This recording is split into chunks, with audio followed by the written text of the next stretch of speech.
Hello, everyone, and welcome to episode number 5 of Evolve and Elevate with Erica. We are here with you once again on this wonderful Monday evening, and we thank you so much for joining us. And of course, again, I have with me one of my most favorite people in the world, Alicia Johnson.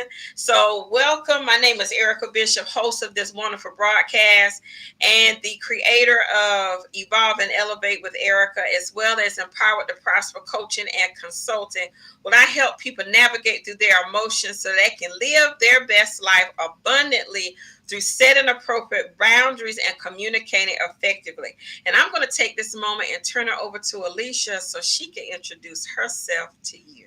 Yay! So I am Alicia Johnson, the creator of the 1212 community, and the 1212 community is dedicated to helping everyone who chooses to learn how to change their lives 3 hours at a time. We believe that there are 12 hours for God, 12 hours for man, and we do this through a myriad of ways, one of being journaling for transformation, understanding the power of your life path, and most recently, understanding the power of provision. So we do all of the spiritual stuff. So that is who I am. Awesome, awesome. So we thank you so much for being here with us this evening. So if you have not been a part of this broadcast over the last couple of weeks, I would ask that you please go back. We premiered on Juneteenth, June the Yep. 19th, and we have been going ever since, and it has been some dynamic conversation. So we are still in the vein of self-awareness. So I'm an emotional intelligence coach. I teach emotional intelligence from the perspective of the spirit. Now, for those of you who have heard emotional intelligence, I'm pretty sure you've heard it in corporate America. I've taught it for over 25 years, but the one thing that I began to understand that there's a spiritual side to everything. And when I began to adopt these principles in the spirit, my life truly began to change. So with that, I teach it from the biblical perspective of understanding emotional intelligence. And many of you who have read the word, Jesus Christ himself was one of the most emotional intelligent people you could ever have as an example.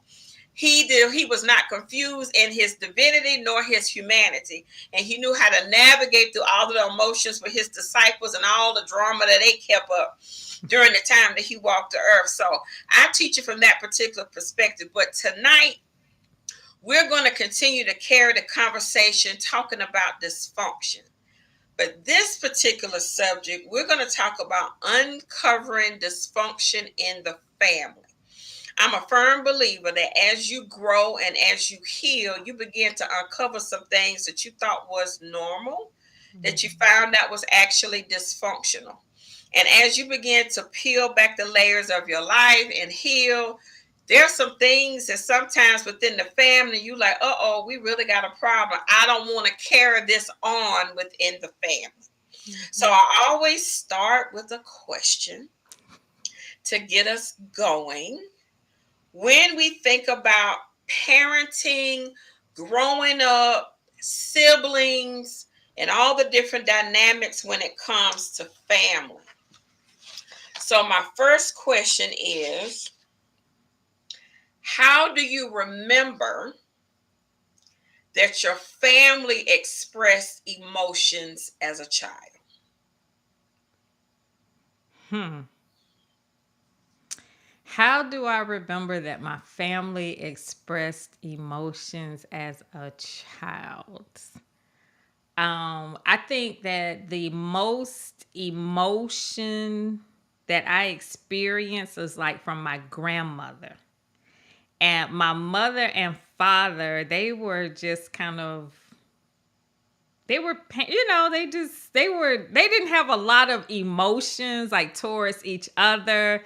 They were so involved in just rearing the kid. You got to do this, you got to do that, you got to do this, you got to do that. But Big Mama was the one that showed the emotion. You knew when she was happy, you knew when she was sad, you knew when she was happy with you knew when she was disappointed with you knew. And so that's how I gauged a lot of my that's how I got a lot of my direction as to if I was doing things good or bad based on her emotions.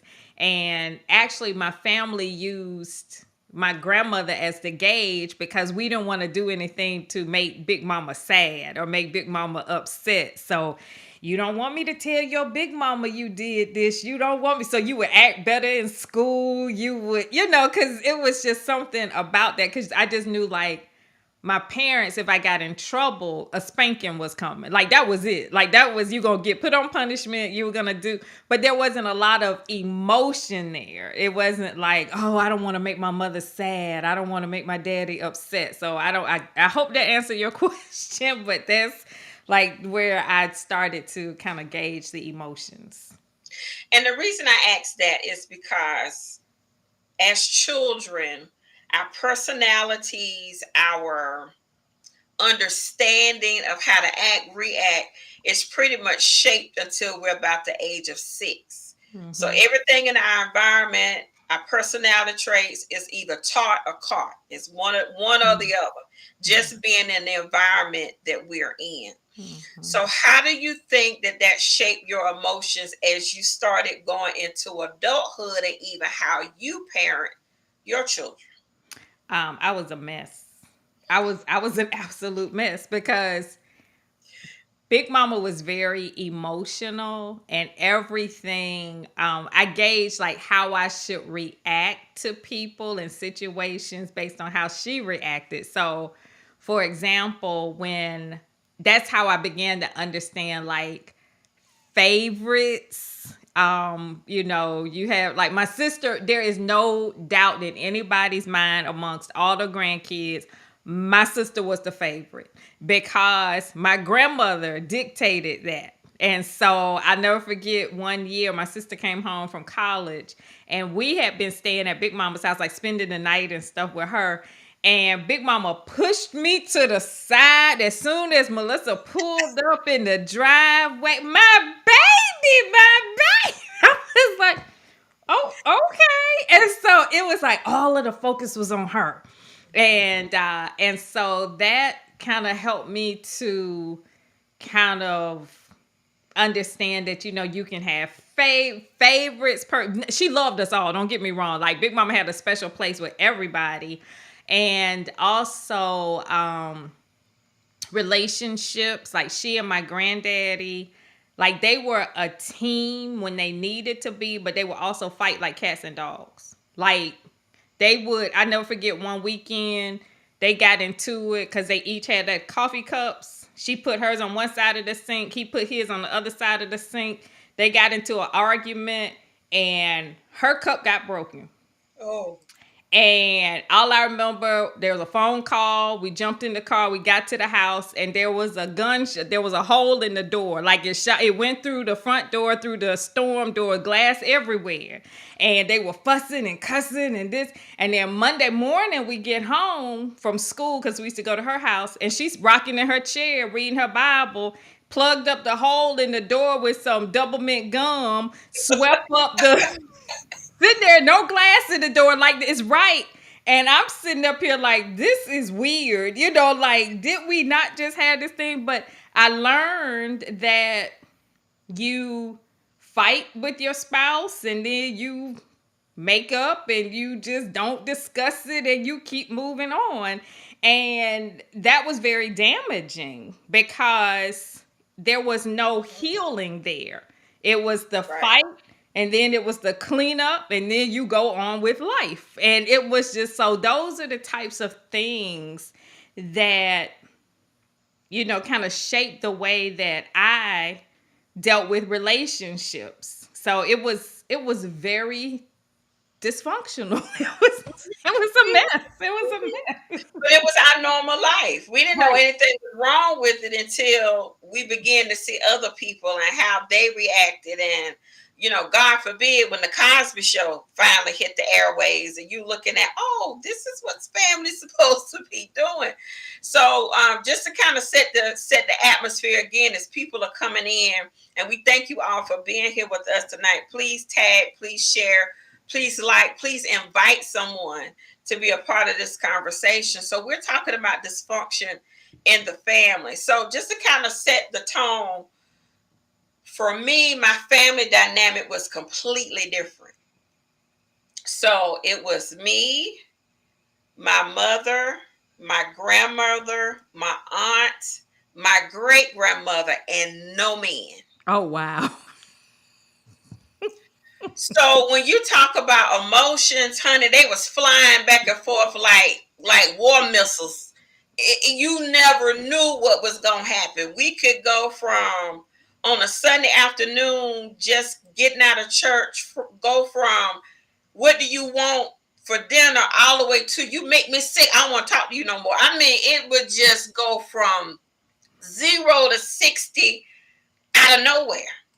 And it was one of those things where, as women, the sarcasm, the fussing, the arguing, you hurt my feelings, I don't want to talk to you, and back and forth and the bickering. There was no male to regulate, Mm-hmm. and no one else that had a different demeanor.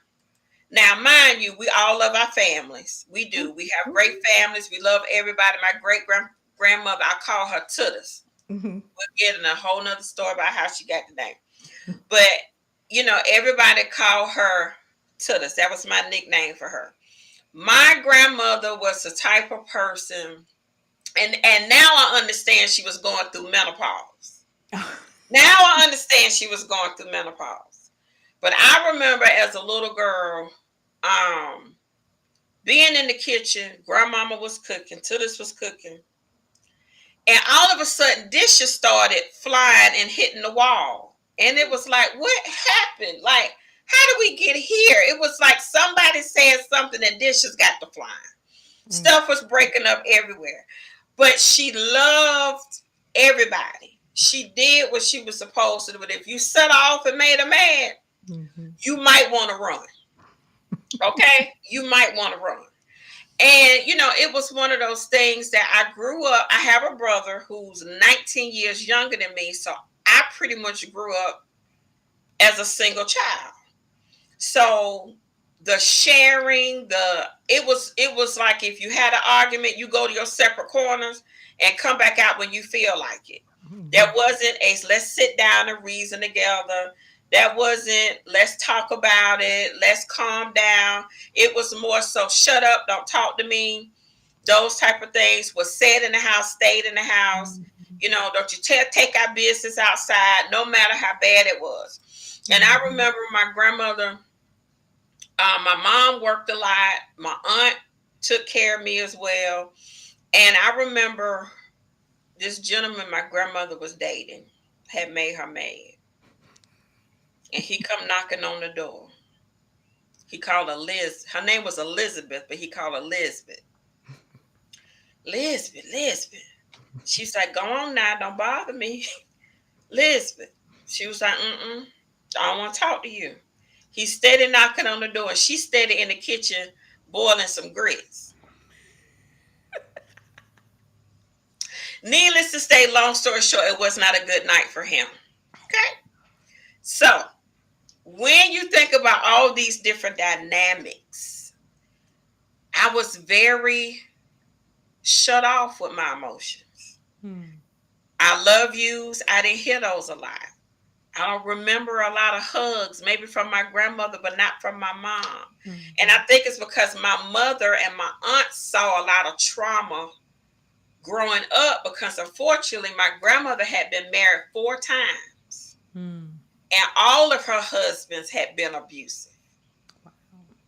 So it shapes all these different things in your life. And I really didn't know how bad it was until I got married. Me and my husband are in the kitchen, and I'm washing dishes. And he's, how you take a cup of water and you flick it on somebody just to play? I almost knocked him out. Oh my God. I thought he was coming for me. I reacted. I didn't know what had happened. I almost knocked him out. And I was like, don't do that. And he was like, oh my God, I had never seen this side of you. I said, well, I didn't know what you were about to do. and you don't realize these things until you become an adult. Right. So now with your children, here you are married, now you have children. What are some of those inner vows that you made as a child or even as a teenager that you said you will never do? And then you found yourself doing it as a parent and as an adult. Mm. I said I would never tell my kids what they couldn't do. Like I would always, whatever they wanted to do, I would support them. I would, explore with them and all. Honey, that's what I said. But I realized like early on the same things that my mom did with me, and this is where I began to learn the lack mentality that I had. Like my kids would want certain things, and it was like, we can't afford that. Mm-hmm. That's too much. Mm-hmm. We're not doing that. We gotta, you and I have a son and a daughter. Y'all need to split that. Y'all need to. There was no real legit reason for it. It was just that conditioning. And once I started to realize what I was doing, I had to like a lot of the things, everything that I said that I hated from my childhood that I wouldn't do with kids when I had them, I started to do it. And it was exhausting because it wasn't me. I was mimicking what I saw. And until I started to take time to learn my parenting style, I was just, I was a mess. I was exhausted. I was constantly comparing my parenting to other parents, looking outside for clues like, how do you navigate this? How do you do that? And so, I pretty much at some point touched on everything that I said I wouldn't do. Everything, everything. Spanking my kids. I Mm-hmm. ain't gonna never spank my something, honey. Sometimes it was easier just to pop them and keep moving. In church, I used to hate when I used to get popped in church. Like you be sitting there, you just get popped in the mouth, and you just get. And it was so embarrassing. And you know how you under your breath, I want you to die. I hate you, mama. And then you like, what you saying? I'm never gonna do this. Honey, I understood. Like you said, like you don't understand until you start going through that stuff. I had to really, one of the exercises that we do in our community is look at your birth certificate. Wow. When I looked at my birth certificate to see how young my mom was, I was Mm-hmm. like, I'm happy I made it out alive. Mm-hmm. Mm-hmm. Because I was much older when I Mm-hmm. had my kids. And what my mom was going through at that age, I was like, oh my gosh. Thank you, Jesus. Thank you Mm-hmm. for the clarity. And I Mm-hmm. really had to let my mom off the hook. Both of my parents. Because De- they didn't know. definitely. They did not know. So yeah, I did everything that I said I wasn't gonna do. Everything. I recently got a copy of my birth certificate again, and this is the first time I cried Mm. because my mom was 21. Oh my God. My dad's name was not on the birth certificate, but I Mm-hmm. know the story now as to Mm-hmm. why he wasn't. Mm-hmm. And I cried because when I got married and had a child, I got married at 25. I had my son at 26, and I was completely terrified. Mm-hmm. I was like, I don't know how to do this. I don't know how these children gonna come out. Lord, you're gonna have to help me because I'm here. I am, and I could imagine what my mother was going through at 21 Mm-hmm. and a single parent. And So, during that time period. and during that time period. And I remember myself at 21, how I felt about my life in school, trying, and she was in college, she was trying to work and raise a baby.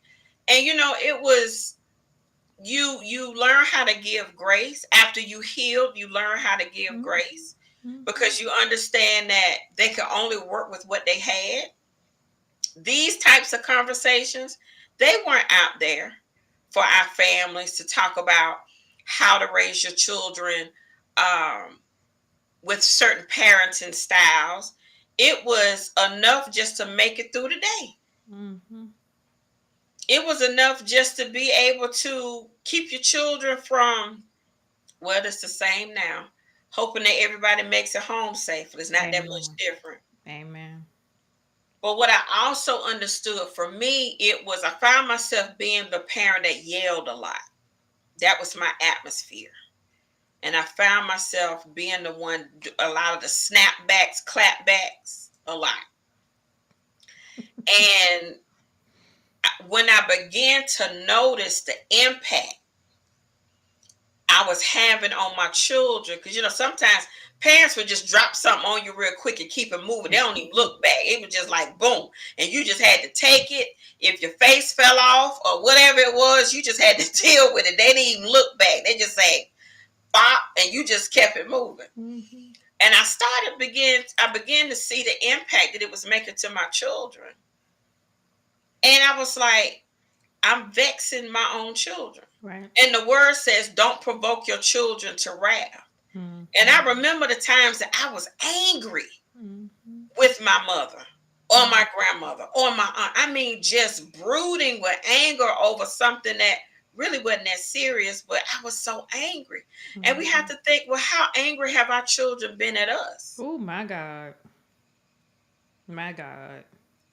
And for someone that has an estranged relationship, you begin to see a turn and a shift if you, especially if you had a close relationship with your children. And Mm. some people think, well, it's not normal to have a close relationship with your children. Because I remember the first time my mom said, "I'm not your friend, I'm your mother." So it's like, you have to have boundaries as a parent. Yes, you do. And there Mm-hmm. are different parenting styles. There's the permissive parenting style. There's a dismissive parenting style. There's the coaching parenting style, and then you have the disapproving parenting style. Mm-hmm. And we can get into that in a moment. But when you think about how we've impacted our children. Mm-mm. My God. Have you ever had an opportunity when a child or your adult child or whenever they came around to tell you how they were impacted negatively by something you did? Mm. Mm. We got the rest. How many more minutes we got on here? Oh my God. So this whole process is very humbling because when you understand your assignment as a parent, you understand the power of forgiveness and you give yourself grace and mercy and you extend yourself the opportunity to grow in the presence of your children. Hmm. That part. Everything changes in the That part. presence of your children. So they need a good, if you have been in a dysfunctional environment with your children and your children don't like you or your children, there's anger there. You have to be willing to face the scenario, admit your part, admit their part, and understand God's part. Hmm. And I think for us, this was very powerful because it trickles down. So don't put everything on your kid. Like this is just a bad kid. This kid just mm-mm. They are a product of the environment in which they live. Yes, ma'am. All day. They have, I mean, children, they're individuals, they make their own decisions, but at the end of the day, this is why a lot of people are afraid when their kids go out because they don't know how What? well the lessons took. You know what I'm saying? Like, and when God began to Yes. deal with me, God was like, you're getting ready to see how deeply those seeds were planted. Hmm. And what happened was that once Mike and I faced the fact that we together were damaging our family unit. It didn't Yes. have anything to do with the generation. I mean, there's a place for generational curses and all of that stuff. But you've got to stop right where you are and identify the role that you're playing in the mess. Mm-hmm. And so once Mike and I identified what we were doing, we had to come together and work on us. Now, this is the kicker. Once we healed, then we together as a united front had to go back and collect our children because Yes. we were messing them up. Yes. Our son more so than our daughter. Our son was angry. So much so that we had to get the courts involved. That's how angry. That's a deep-seated anger. Mm-hmm. That's the anger where you are afraid to sleep at night angry. Mm-hmm. That is an anger where you are, where did I go wrong as a parent angry? Mm-hmm. And what God began to show me is that as deep as that anger is, the love is just as deep. Yes. But you have got to traverse this terrain in order to get to the other side. Mm-hmm. Most people don't want to do that work to get to the other side because there is so much damage that needs to be corrected that it can be exhausting. Mm-hmm. And this is why I consistently teach, if you don't give up, heaven won't give up. Mm-hmm. Our son was so angry with us that there was an incident where, honey, he called the police on me. Woo! Woo! On me. I'll never forget, things erupted in the house.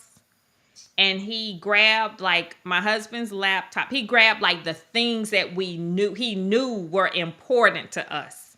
Like laptops, cell phones, and my husband had like one of those little like stun gun, those little things you carry with you. Mm-hmm. And I never forget my son had all of this stuff and he just wanted to hurt us as bad as he was hurting. So he took everything that he knew and he was just going to like destroy it.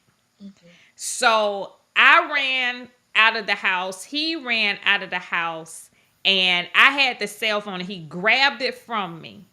And no sooner than we got outside, so he's got the little thing like trying to stun. I was like, oh my God, our neighbor, it was a mess. The next thing I know, he's on the phone with 911. He is cussing and fussing, and it was ugly. And he called the police. He sounded like the worst victim ever on this side of Maryland. Oh my God, my mommy's trying to kill me. Help me.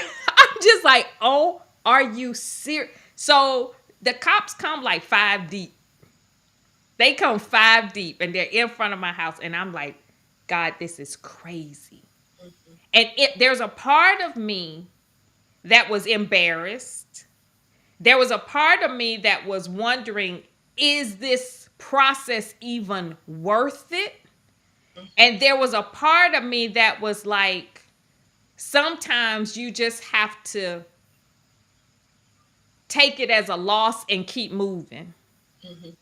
And God was like, no. Listen to everything that is, sometimes when you're trying to heal and you're trying to get to that place, you have to listen in between the words. Yes. And it wasn't so much what he was saying, it was what he wasn't saying. And God was like, if you allow me to guide you through this process and you don't give up, everything you need is going to be on the other side. And what God told me in that moment is that God said, you would rather for me to break him than for the world to break him. Ooh. So a lot of times when we're trying to get into that place of healing the family, healing our relationship with our kids, we want to cushion the fall.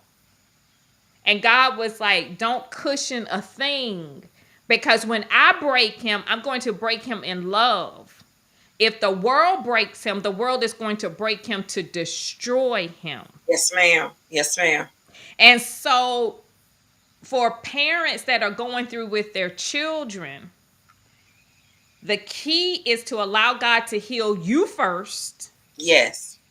so that you have the wherewithal, you have the discernment, you have everything that you need, because you don't want to try to heal your children from guilt. You don't want to try to heal your children out of fear. You don't want to have to heal your children out of comparison. You want your children to heal in spirit and truth. Mm-hmm. But that's only going to come when you do the work first. So Correct. Mike and I had to do our part.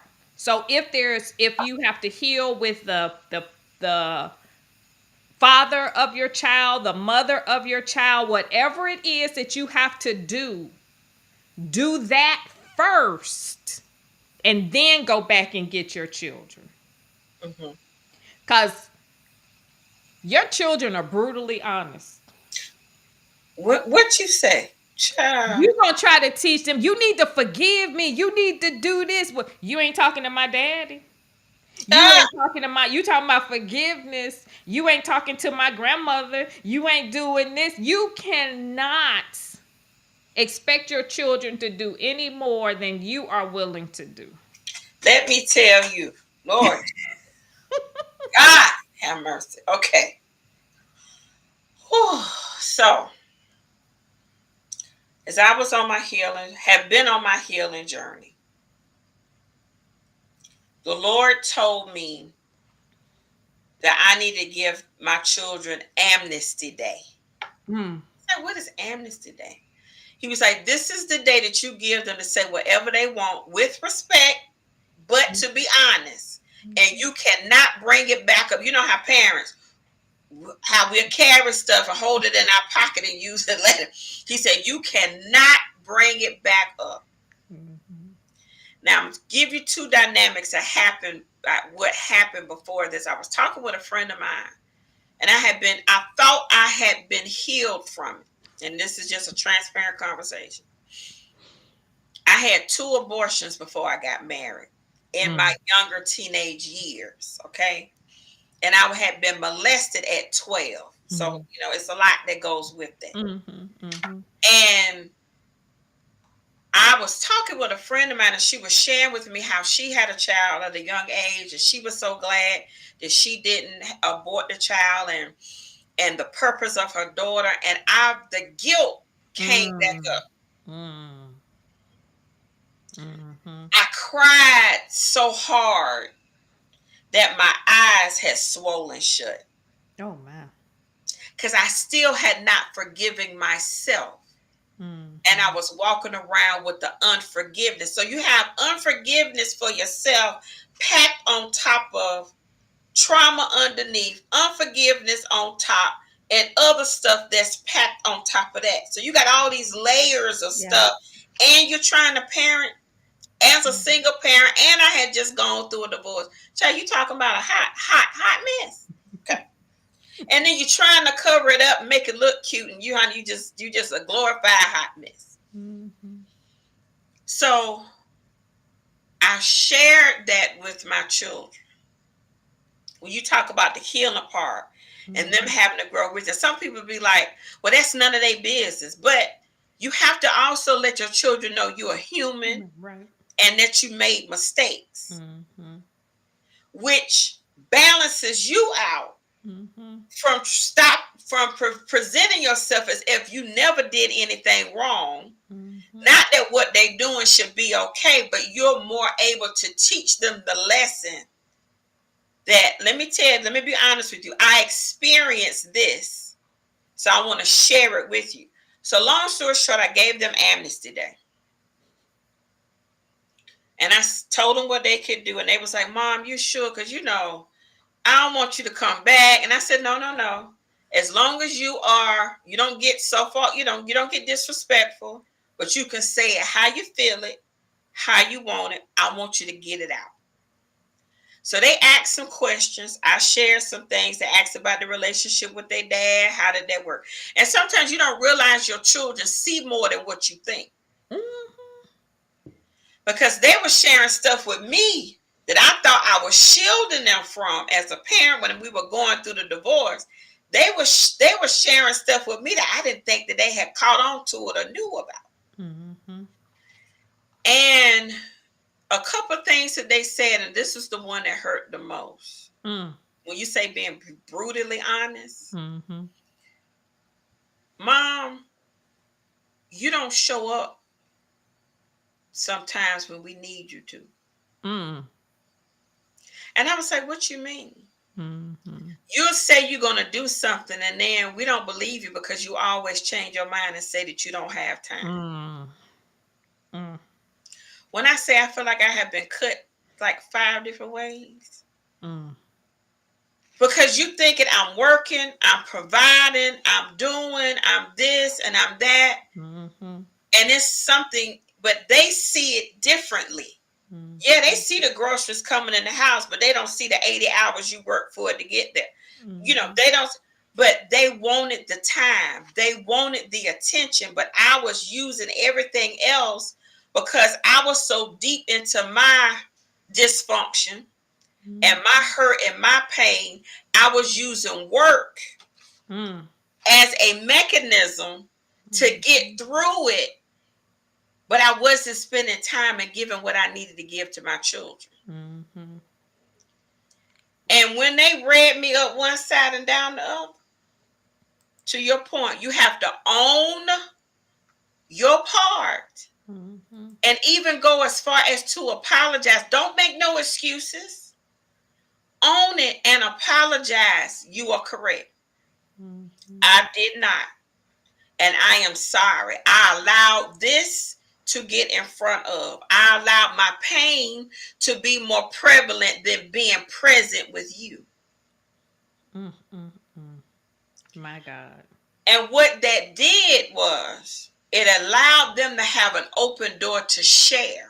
Mm-hmm. Because this was around about they were 11 and 12. Right before they really start getting into them teenage years. The Mm-hmm. curve is coming. Mm-hmm. And this was around about 11 and 12. And here they are now, 23 and 24, and we talk about any and everything. Mm-hmm. Yep. Yep. Mm-hmm. Yeah. And I Any, think that's a beautiful part as a parent when you graduate to that level. mhm, It's because parenting is a process. mhm, And I think that once everyone learns their role, it mhm, makes it easier to grow. mhm, It makes it easier because where my kids were when they were younger, I've grown, they've grown. So the relationship has grown. And now, like, as we get older, and we laugh because we're getting older and they're getting older. And we have to understand that as we evolve, as we age, they're going to become the decision makers. correct. And so we're very cognizant of the relationship because we're watching like certain dynamics in the lives of some of our other family members. And we like, oh, that's dangerous right there. Cause one day that little girl, that little boy, they gonna be Mhm. taking care of and Or they not. gonna or not.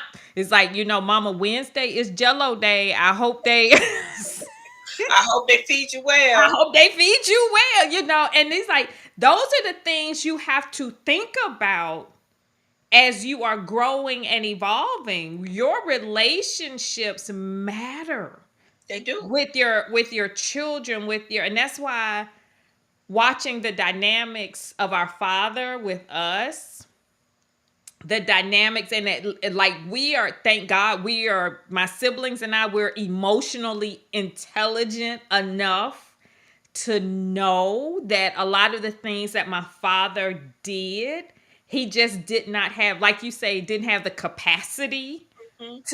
to do better. And so, but there's some people, some family members that are like holding on to stuff. Well, look, that's them. They did this. They brought this on themselves. Good luck to you.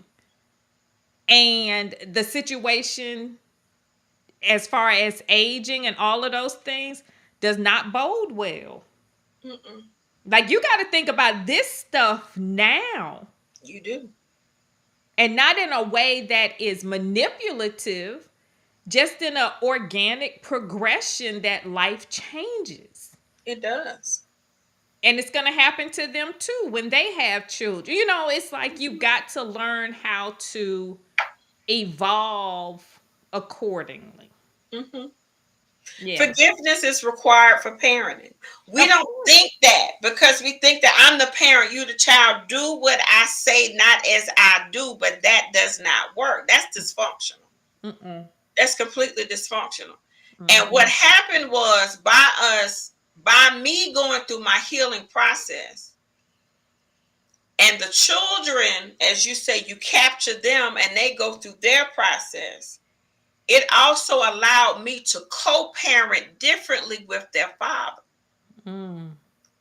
Because what happens is, especially for people who have been through a divorce, or you're not with the parents, father or mother, and you've had a disagreement, that has nothing to do with them.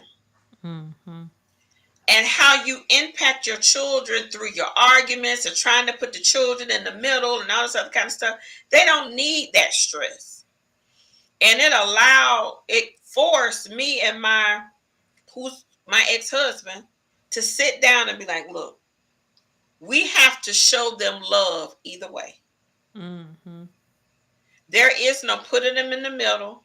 Let's agree on how we're going to parent them as co-parents when they come to your house or when they with mine.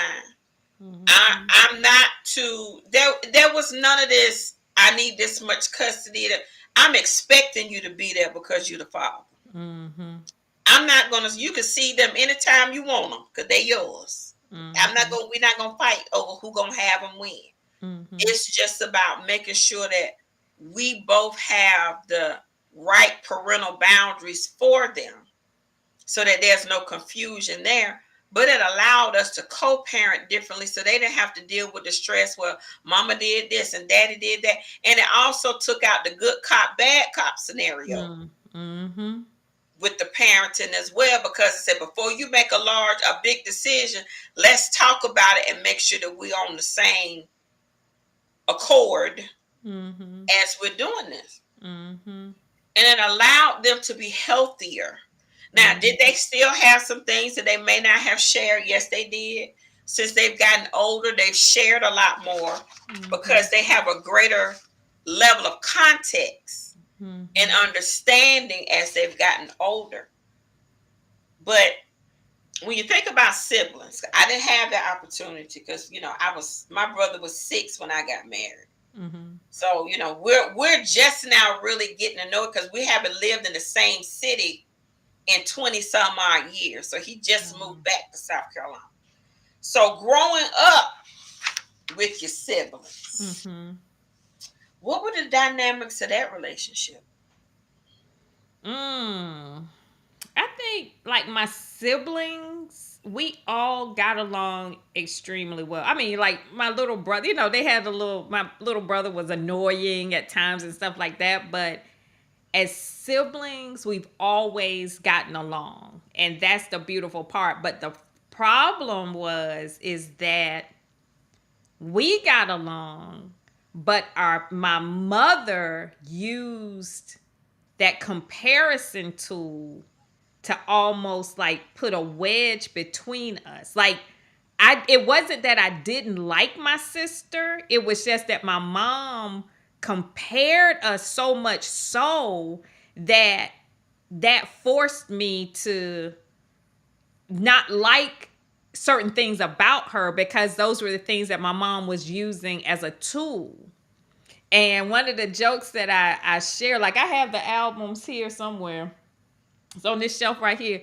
It looks like a photo album, Mhm. but if you open it up, it's like my mom has like my kindergarten, my sister's kindergarten report card, my report card, and my brother's report. Like she would compare the year all the way through like high school. Like she would, well, your sister got an A in this, and she had the same teacher that you did. Why can't you do th-" And it was like, oh my, are you serious right now? And that made me resent my sister for wanting to do good with her life. Like my sister was like magna cum laude, da da da. I'm graduating. Thank you, Lottie, Lottie. Like thank you, Lord. Thank you, Jesus. You know. But my sister, she was on a different track, and not understanding that we were different. Like in that time period, I think that people kind of said that if kids were all under the same roof, that they should all have the same motivation, the same temperament, all of those things, but each person is different. And I was always labeled the difficult one. I Mhm. was always labeled the you just don't know what's gonna come out of her mouth. You just don't know. Like if anybody was gonna get talked to before we went anywhere, it was gonna be me. Like I would be the one sitting in the car. Like my sister and my little brother, they be gone in. I'm the one in the back seat. Look, little girl, we get up in here. Don't touch nothing. Don't say nothing. Don't do like, oh my god. And that's where like my siblings and I we got along up until that place where I felt cornered, like I was being compared to and then my baby brother, he was the baby, he was the only son, so he was golden, you know. And so as far as like having a problem with my siblings per se, I did not have a problem with them. I had a problem with the perception that like my mother and father, like the my aunts and stuff had as it related to us. If that makes sense.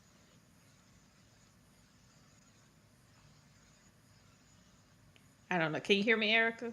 Is she frozen? Can y'all hear me? I don't. Here we go again. This is a repeat from last week. I don't know if y'all can hear me in the chat. Just put it in the chat that you can hear me, and if not, then I'm frozen. You can hear me. Okay, Erica froze. So we'll Okay, so we will. Here we go. So here we go again. Okay, here we go. I said, here we go again, Lord Jesus. See, Right you when it get good, you Lord. be freeing, people. The enemy's like, nope.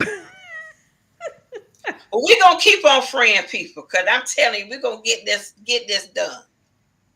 My, are Oh we my back? goodness. Let me see, because I think I'm frozen. Yeah, you froze. You good now? Can you hear me? I can Oh, hear you and see. okay. Okay, we back now. Okay, I had to just go back and look. Yeah, Okay, yeah. So I don't know if you understood my yeah. So that I was did. yeah. I So did. that's So we where we were are. talking about the Mhm. resentment that comes through the comparison. Mhm. So I had to understand. Let me try something real quick. Hold on. Okay, I think we can see you. Okay. Okay. So I had to understand that my mother had me at 21, had my brother at 40. Mm.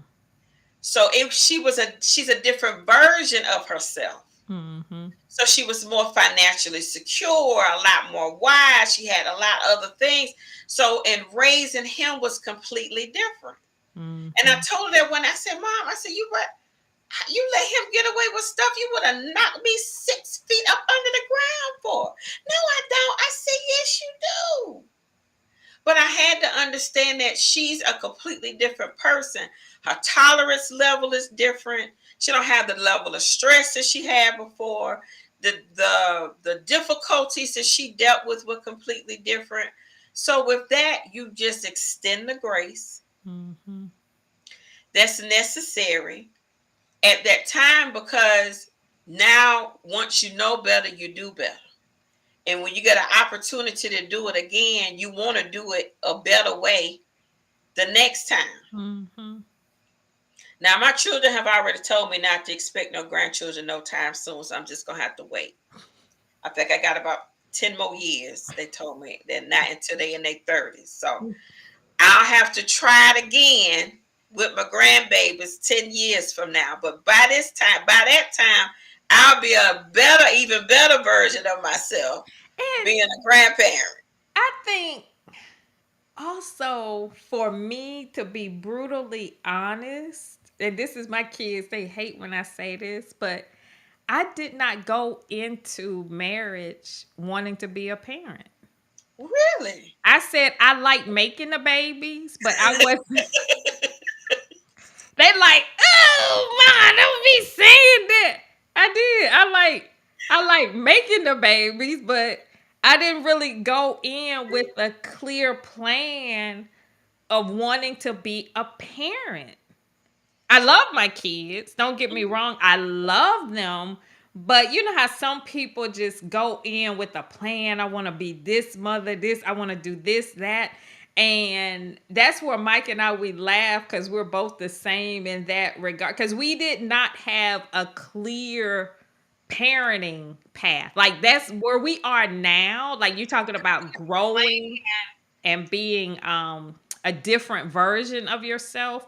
Mhm. We are different. We are not the same people. Like the when we got married, it was like he looked good. I liked him. He like, it was like a lot of just lust. There was a lot of just the physical parts of it. And we happened to get married. We happened to get along. And that's why I think a lot of people miss it because the baby comes, but there's no clear plan for it. Right. And if you don't see yourself in the role of a parent, Mhm. then that's where I messed up because I didn't see myself in a clear path or a clear role of a parent. So I'm constantly looking outside of myself, trying to figure this thing out. Mhm.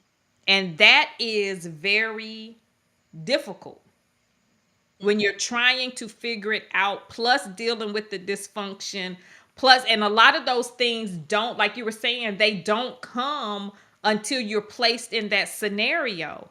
I Mhm. didn't know Mike had really legit daddy issues until he became a daddy. Mhm. I wasn't asking that. Those are the things that I think a lot of people don't understand about relationships is understanding what your relationship is based on. And love at the beginning of a relationship is very different than love 20 some years into the relationship. Okay, see now, this is what we gonna do. See, you don't open up something else. We're not gonna get to that today. We're gonna hold that conversation.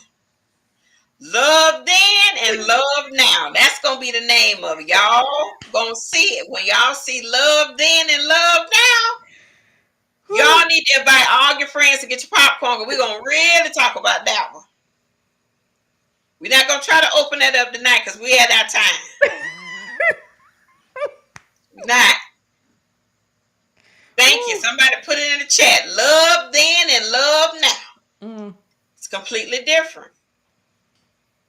Even loving your parents, mhm, loving your children, loving mhm, yourself. But mhm. oh, when we talk about loving our spouse or significant other, after you've learned a couple things and you've been through a couple things and you didn't share a couple things and not shared a couple things, it's a whole different story. Oh my God. So I'm Mm. gonna give you some time to sit on that one, ma'am. We may have to do a special. I'm up for the challenge, honey. I got some stuff I know you do, girl, and for I got you. Oh my God. Mm. Oh my God. Girl, that's gonna be funny. You just let me know when. You know I'm there. I might even bring Mr. Johnson in for this one. Hey, come on, bring Mr. John. Somebody said they need a 2-hour special. We may have to do this one on a Saturday night. Yep. That's Have a it's nice a little round table discussion. totally different ballpark. Totally different ballpark. My Mhm. Lord. Mm. So go ahead and prepare your questions. We're gonna take some Q&A. Somebody said bring the wine. Mm. For those who drink it, bring it. We're gonna Mm. sit down and we're gonna talk. I And mean, it's I think it'd be oh, good to have some men in the room. it would definitely. I mean, Have it's some men. like loving through the illusion, Ooh, girl, that's a whole nother. Ooh. loving through the. I mean, because we've discussed like our loving through like our dysfunction, but then on the other side of the dysfunction, the love changes. Mm-hmm. So it's like a lot of times the world does such a disservice Mm-hmm. in explaining what it is and what it looks like. Mm-hmm. And then when reality hits, it's the wildest thing. And it's not textbook. No, it's It's not. not textbook. You have to put your fingers on the pulse of your relationship. Mm-hmm. Mm. See, broken love is completely different from healed love. Oh my God. It's completely different. And it's a different type of love while you're healing. Hmm. And see, some people, and I'm going to just give you a little taste. Some people got together. Hold on for 1 second. My child coming in the door. You got to love him anyway. While I'm doing my live, here she come. She's going to stay out there. We almost done. So, Just tell the crawl. That's how my kids do. They be crawling on the floor like yeah, she could just walk on in the door. All she got to do is open the door. Here she come. And that's what I love about the doorbell. It's going to let you know who's coming in and coming out. Okay. So, anyway. So, the love, mm. a lot of people got together Oh my God. because of trauma. Trauma, we talked about lust earlier. You hooked up because of lust. You got together because both of you were wounded. Mm-hmm. And then one of you started to get healed, and that person you was with started looking a little different. Oh my God. Yeah, we're gonna say that one. And see, this is the one, girl. This gonna be hot. This time God gave. This was what God gave to me. God says you were the same when you know how you put that white dress on and you walk down the aisle and you feel real. Mm-hmm. God was like, you the same person that walked in there. Like you act like that gown, like that whole ceremony is gonna cleanse you and it's going like you gonna walk out a new person. No. You walk out the same way you walked in if you have not done the work. Have not done the work. And that little test and we cheated on our test. I know that's a shame. My mama wanted us to get married in the Catholic Church. So in the Catholic, whoever's Catholic on here, they take this compatibility test. Mm-hmm. We at a long table. I'm at one end, and Mike said they put us in the same room. Mike, what you got for number 18? Girl, we done cheated on the. You're gonna make yourself be marriage appropriate. We gonna make ourselves be married. Mm-hmm. And then we got counseled by a man that has taken a vow not to have sex. We got counseled by someone who's taken a vow of celibacy. So you got to check the source. You got to check like everything. When I look at everything, I was like, we were doomed for disaster. I am so grateful we made it through. Mm-hmm. We're gonna help a lot of people. We're gonna help a lot of people. We are. Let me know when that one. Don't do it for the next 2 weeks. I can't wait. Wait for me. Wait for me, Erica. Don't do it without me. That one might have to be sometime in August because Yeah. July's Yep. almost over. Yep. That will be the episode in August, so we're gonna get ready for that. I'm excited. So yes, so Hmm. you all, we are at our time. Of course, I hope that this was just as good for you as it was for us. Please send me a DM. Contact me. Don't judge me. Tell your people don't judge me, Erica. Don't judge Don't me. judge. This is a no judgment zone. This is free. This is no judgment. Because see, when you heal, we don't put it on blast for ourselves. So there is no judging. We done been through it all. So y'all contact me if you want to be a part of this conversation. Next week, the week after, and then when we get to love then and love now, that's gonna be a special. We're gonna let that be a special. We greatly appreciate it. Alicia, I love you so much. I thank God for you. Y'all have a good night. And we'll All see right. you again soon. See y'all next time.